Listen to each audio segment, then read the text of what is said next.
Good afternoon विद्यार्थी मित्रों, केम छो? मजामां ने? मारुं नाम चावड़ा भाग्यश्री छे अने हूँ तमारी धोरण 5 नी हिंदी टीचर छूं। तो बच्चों, हमने चैप्टर नंबर 3 नन्ना मुन्ना राही हूँ, उसमें हमने काव्य देखी, शब्दार्थ, मुहावरे, अभ्यास, फिर हमने स्वाध्याय देखा। स्वाध्याय में प्रश्न 1, प्रश्न 2 और प्रश्न 3 यहाँ तक हमने देखा। अब हम आगे देखते हैं।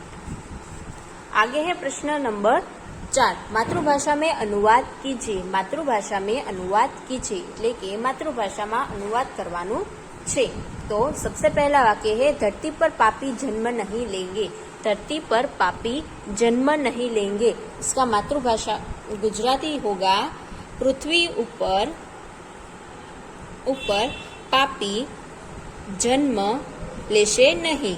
पापी जन्म लेशे नहीं, इसका अनुवाद होता है पृथ्वी ऊपर पापी जन्म लेशे नहीं। इसके बाद है, बच्चे रास्ते पर बिना डरे चल पाएंगे। बच्चे रास्ते पर बिना डरे चल पाएंगे, इसका अनुवाद है बाळको रस्ता पर डर्या वगर चाली शकशे। तेनु अनुवाद छे, बाळको रस्ता पर डर्या वगर चाली शकशे। प्रश्न है 3, मैं देश का सिपाही हूँ।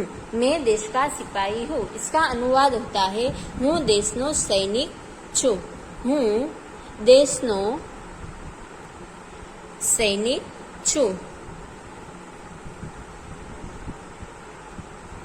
फिर है 4 नंबर, दुनिया में कहीं भी बम नहीं गिरेगा। दुनिया में कहीं भी बम नहीं गिरेगा, इसका अनुवाद है, दुनिया में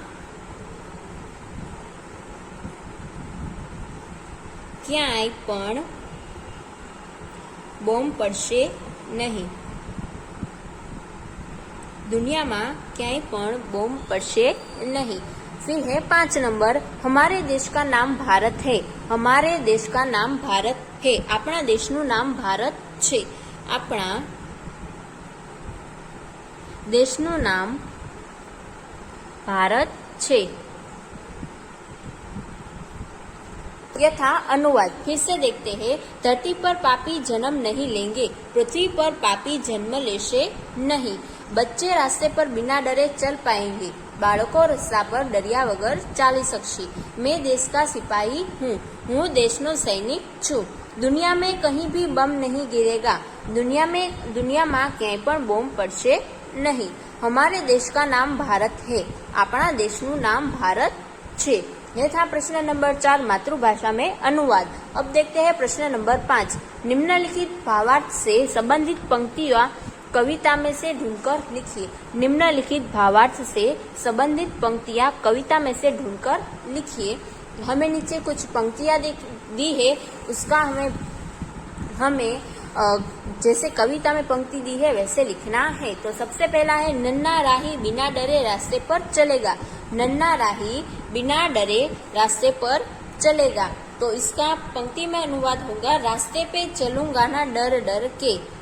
रास्ते पे चलूंगा ना डर डर के।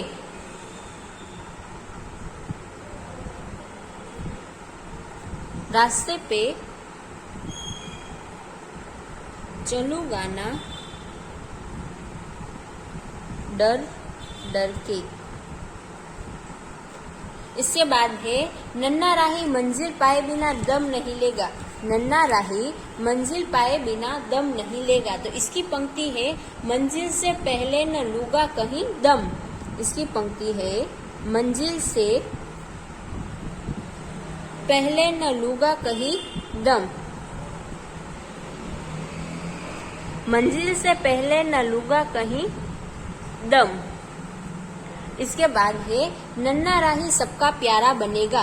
नन्ना राही सबका प्यारा बनेगा, तो इसकी कविता है, दुनिया की आंखों का तारा बनूंगा। दुनिया की आंखों का तारा बनूंगा। दुनिया की आंखों का तारा बनूंगा।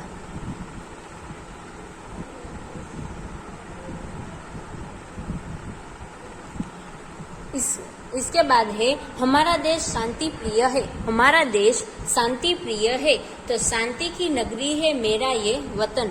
शांति की नगरी है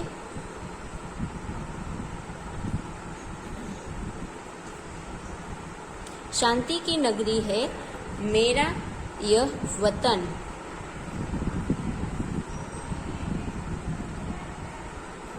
फिर से देखते हैं हम। नन्हा राही बिना डरे रास्ते पर चलेगा, तो रास्ते पे चलूंगा ना डर डर के। नन्हा राही मंजिल पाए बिना दम नहीं लेगा, मंजिल से पहले न लूंगा कहीं दम। नन्हा राही सबका प्यारा बनेगा, दुनिया की आंखों का तारा बनूंगा। हमारा देश शांति प्रिय है, तो शांति की नगरी है मेरा यह वतन। यह था प्रश्न नंबर 5। अब हम देखते हैं प्रश्न नंबर 6। आगे है प्रश्न नंबर 6। उचित शब्द चुनकर वाक्य पूर्ण कीजिए। उचित शब्द चुनकर वाक्य पूर्ण कीजिए। तो हमें नीचे कुछ वाक्य दिए गए हैं और हमें सामने दिए गए शब्द में से उचित शब्द चुनना है और हमें वाक्य पूर्ण करना है। तो सबसे पहला वाक्य है लड़के खेल खाली जगह। तो लड़के खेल रहे हैं, तो ये शब्द आएगा यहाँ पे, लड़के खेल रहे हैं। खाली जगह क्रिकेट खेलता हूँ। खाली जगह क्रिकेट खेलता हूँ, तो इसमें आएगा मैं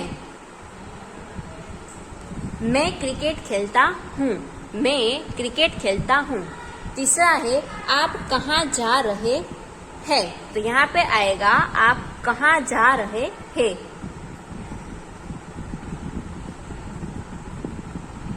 आप कहाँ जा रहे हैं।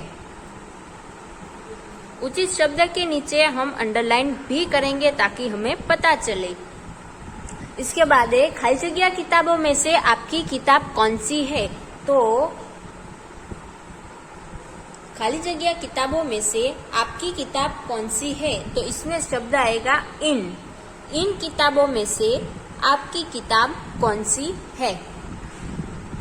पांचवा वाक्य है हम खाली जगह है। तो हम पढ़ते हैं। हम पढ़ते हैं।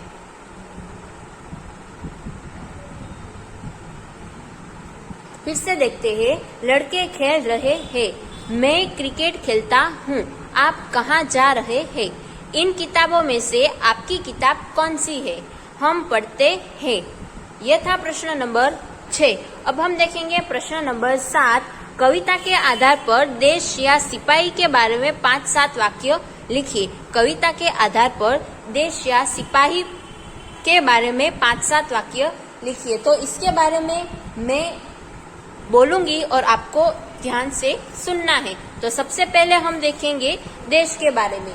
तो भारत हमारा देश है। पुराने जमाने में यहाँ भरत नाम के एक वीर और प्रतापी राजा हुए थे। उन्हीं के नाम से हमारा देश भारत कहलाया। भारत का दूसरा नाम हिंदुस्तान है। दिल्ली भारत की राजधानी है और हिंदी हमारी राष्ट्रभाषा है। हमारे देश विशाल है। यहाँ विविध जाति और धर्म के लोग रहते हैं। वे आपस में मिलजुल कर रहते हैं। भारत कृषि प्रधान देश है। यहाँ 70% लोग खेती करते हैं। यह देवभूमि है और हमारा देश भारत मुझे प्राणों से भी अधिक प्यारा है।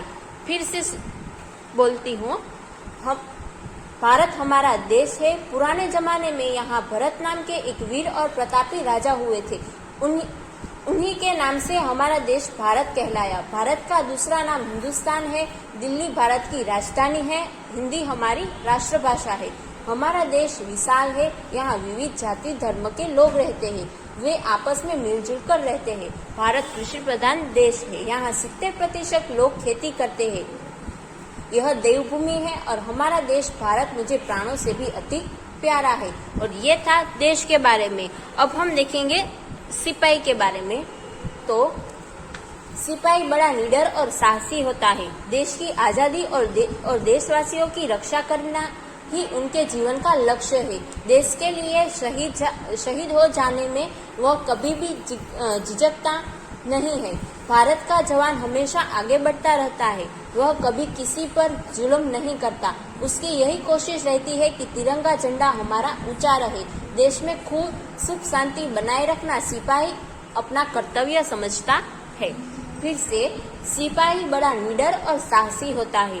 देश की आजादी और देशवासियों की रक्षा करना ही उनके जीवन का लक्ष्य है। देश के लिए शहीद हो जाने में यह कभी नहीं झिझकता।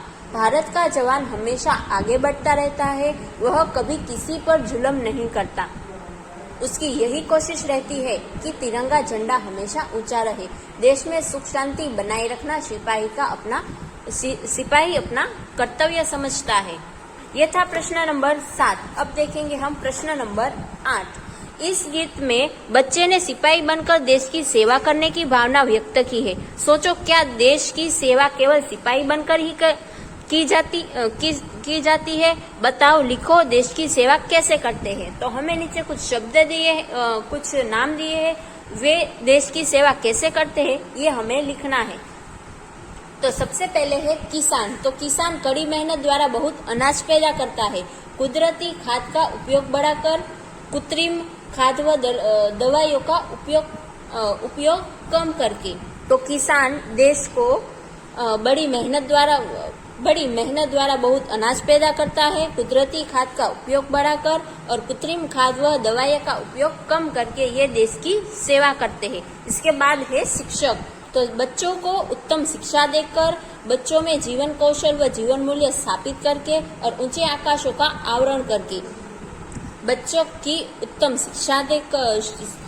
को उत्तम शिक्षा देकर, बच्चों में जीवन कौशल व जीवन मूल्य स्थापित करके और ऊंचे आदर्शों का आचरण करके शिक्षक देश की सेवा करते हैं।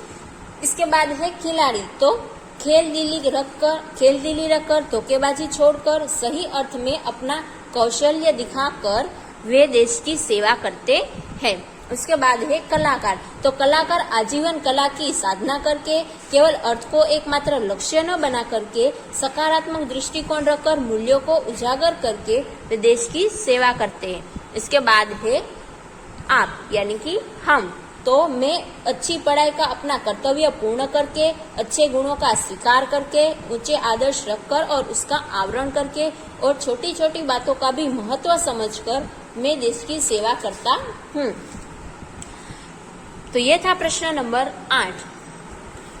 तो आज का आपका होमवर्क है प्रश्न नंबर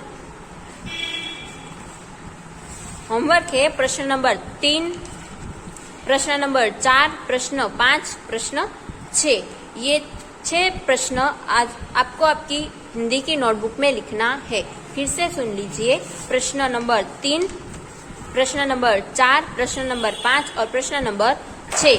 ये प्रश्न आपको आपकी हिंदी की नोटबुक में लिखना है। आपने प्रश्न 2 तक लिखा है। इसके बाद इसके नीचे से ही प्रश्न नंबर 3 से आप लिखना शुरू कर सकते हैं।